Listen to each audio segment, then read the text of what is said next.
رحمت عالمیان پیارے آقا علیہ الصلوۃ والسلام نے ارشاد فرمایا کہ کسی مومن کو اس کے گناہ پر شرمندہ نہیں کرنا چاہیے، اسے آر نہیں دلانی چاہیے، شرمندگی نہیں دلانی چاہیے، ورنہ وہ شرمندگی دلانے والا بھی اسی کی طرح ہو جائے گا۔ یعنی جتنا گناہ یا جرم اس کا ہوگا گناہ کرنے والے کا، اس کو شرمندہ کرنے والا بھی اسی کی طرح ہو جائے گا، اس جیسے ہی ہو جائے گا۔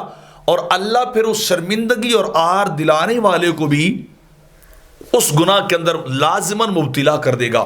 جس نے دوسرے بندے، دوسرے مومن جس سے گناہ ہوا، اسے آر دلائی، شرمندگی دلائی اور اس کے اوپر انگلی اٹھائی، تو مطلب کیا ہے؟ اگر کسی سے گناہ ہو جائے، غلطی اور اللہ کی نافرمانی ہو جائے، تو آر اور شرمندگی نہ دلائیے، کوشش کیجئے ان کی اچھے طریقے سے اصلاح ہو جائے،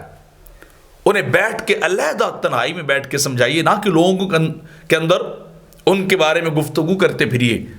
تو ہوگا کیا؟ وہ بندہ بھی اسی گناہ کے اندر جو ہے مبتلا ہو جائے گا۔ اور میرے آقا فرماتے ہیں جو شخص کسی دوسرے مومن کو اس کے گناہ پر شرمندہ کرتا ہے، شرم دلاتا ہے، تو دنیا سے جانے سے پہلے وہ خود اس گناہ کے اندر مبتلا ہو جاتا ہے، وہ خود بھی اس گناہ غلطی کا شکار ہو جاتا ہے جس غلطی کو بنیاد بنا کر اس شخص نے دوسروں کو شرم دلائی ہوتی ہے، دوسروں پہ انگلی اٹھائی ہوتی ہے، دوسروں کی عزت کو تار تار کیا ہوتا ہے، دوسروں کی عزت کا کھلواڑ کیا ہوتا ہے، ان کو شرمندگی دلاتا رہا، تو وہ بندہ خود اس گناہ کی دلدل میں گرے گا جس گناہ کو لے کر وہ دوسروں کی پگڑیاں اچھالتا پھر رہا ہے۔ تو اصلاح اور چیز ہے، تنقید اور چیز ہے، کرٹیسائز کرنا اور چیز ہے،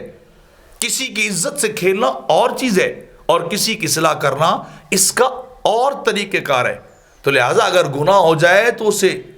محبت کے ساتھ، پیار کے ساتھ اس کا بن کر اس سے توبہ کی جو ہے وہ ترغیب دلائیے، نہ کہ اس کی عزت کو تار تار کرتے پھریے۔